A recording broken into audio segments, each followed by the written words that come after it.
free. I'm just kidding. No, but for real. I've been talking about a half hour now and I realized that none of it is shareable. So I guess this has been a healing journey. But let's get into my toxic behavior for the holidays.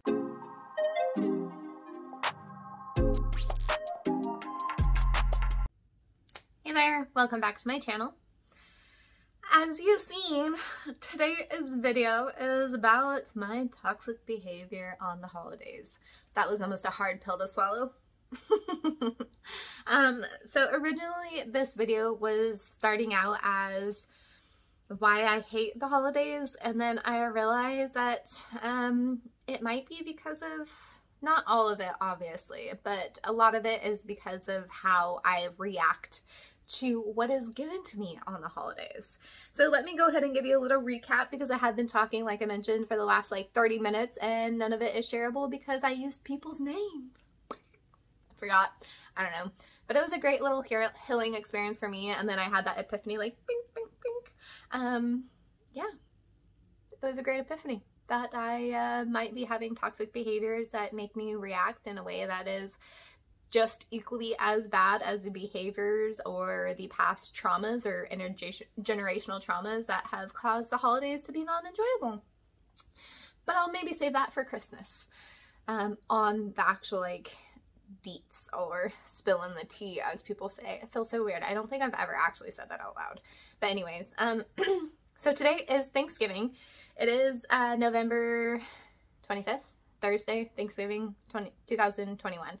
And I was kind of like feeling a little bit bummed, like I generally do on the holidays, because I have this extravagant like idea of what holidays should be from like the Hallmark channels, the Lifetime channel, whatever it is that they have, like where the holidays are supposed to be a freaking amazing. There's no stress, there's no anxiety, there's no worries about money because your family's poor. And just like, sorry fam, and hopefully you don't get offended. I'm just being realistic. And I guess a joking, relatable way, because that's how I deal with my stuff. I joke. Anyways, so I think that I developed an unrealistic expectation of what the holidays should be, and the holidays never were really that way, so I just found a coping mechanism.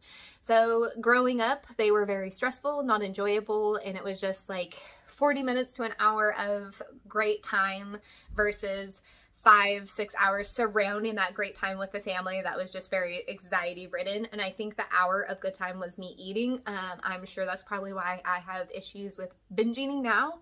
That's for another video, because I'm, like I mentioned, I'm healing. So I'm coming to the realization, like having all these little like bam, bam, bam. I wish I could snap with this finger. That would make that like more fun for me. But anyways, sorry. I'm a little hyped now because that epiphany made me super excited for this video instead of being a little bummed. But with growing up, when I started working, like, okay, that was the childhood part, like the anxiety. So when I started growing up and I was able to work on the holidays, that's what I did. Like I chose to work on the holidays so I could try to avoid that stress and anxiety. And I would just be, you know, the auntie that worked, or the cousin, or the niece, or whatever it was that just worked during the holidays. Oh, excuse me. Sorry, as you've seen, I have had to wet my whistle because I've been talking so much. My throat is getting dry. But let's see, why do I keep doing that? I keep losing my train of thought because I keep making little comments that aren't necessary.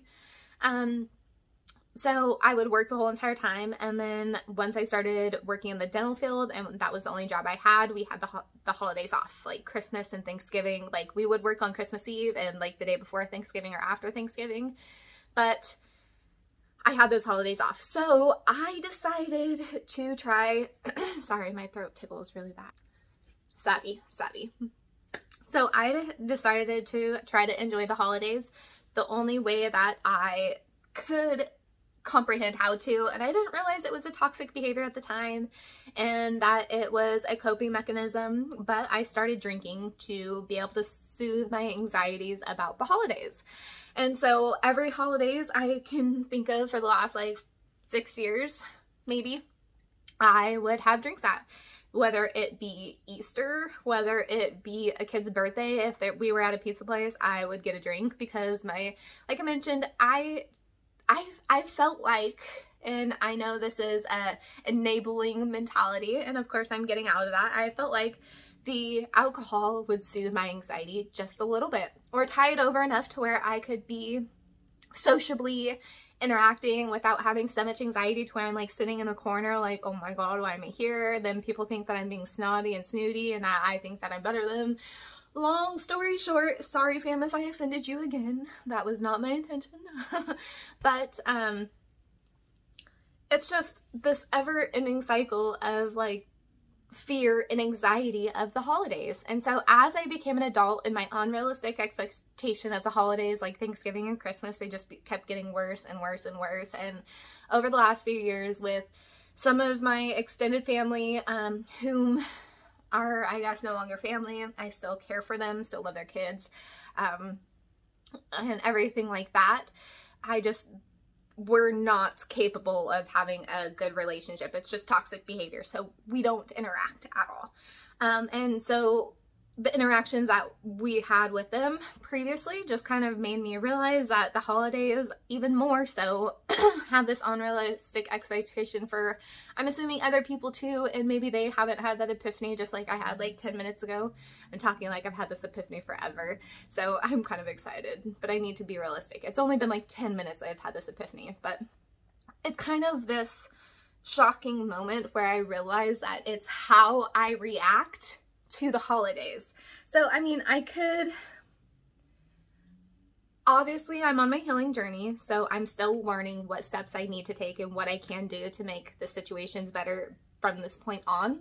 I'm not gonna lie, I am probably still gonna have a drink today, but that's going to be a choice not because I'm having anxiety and I feel like it's an obligation to soothe my anxiety to be around the people that are, you know, they're not intentionally causing my anxiety. It's just they're stressed out as well. But the people that I'm going to be around today, I don't feel like that stress is going to be there. It's going to be a nice conversations. It's going to be a nice relaxing time. And it's just going to be very minimal people. Once again, the word minimal in my life. That is what I like. And it's going to be stress-free. So I'm going to choose to drink. But in the future, my goal is to potentially not have any drinks on the holidays, or if I do have drinks, you know, wait until I get home and I'm already had people in my life, so it's not like a coping mechanism and something toxic. But I'm starting to realize because of that toxic behavior, I'm sure that my reactions weren't always the best. And of course, I'm one of the first people to say that I am not perfect. In no way, shape, or form do I think that I am perfect, that I am always right, that I have no room to grow. I 100% believe that is, like, I am always somebody that has room to grow. I am never always right. Like, I feel like I am probably wrong 90% of the time, and I would like to be educated on things like that. So if I'm wrong, educate me, please, because I like to be in the know. Not necessarily like the dramatic know, but I like to understand and be educated as much as possible, because education is, yeah, I could go on about education. I mean, obviously I am not educated with specific like a doctorate or associates, but I enjoy learning, so I try to be educated in a lot of areas. Rambling off topic, but I know that I am somebody who always has room to grow, that always has room to be educated, and that I'm not always right. I know that I am that person, and with me growing and healing, that is part of the epiphany moment where I acknowledge that I'm probably contributing to some of the toxic behavior. And I mean, I don't recall anybody ever telling me that my drinking has been a problem on those holidays.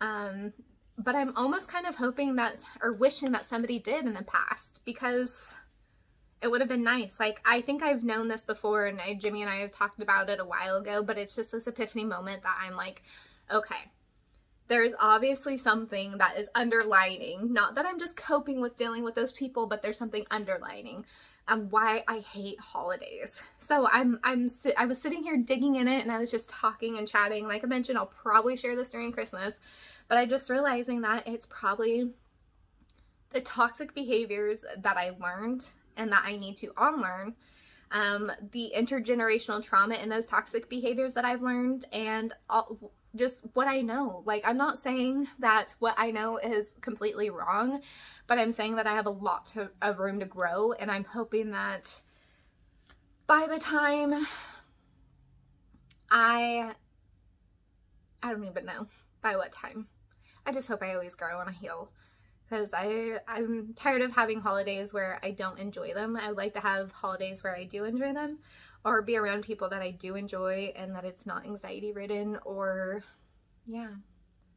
But I feel like I'm rambling on again and I have no idea where this video has gone. So I'm going to go ahead and end it because it is about 9:40 now, and it's Thanksgiving, so I need to post this video. So I hope that you liked it, and I'm kind of curious, how do you feel about the holidays? Like, what do you think about Thanksgiving and the different holidays? Is it a really enjoyable time? Like, do you have intergenerational trauma or a toxic, traumatic past that has caused you to really hate the holidays? Because I mean, like I mentioned, I do, but I do appreciate you being here. I hope that you have a happy Thanksgiving if you do celebrate, and if you don't celebrate, I hope you have a happy Thursday. Love y'all. I'll see you next time.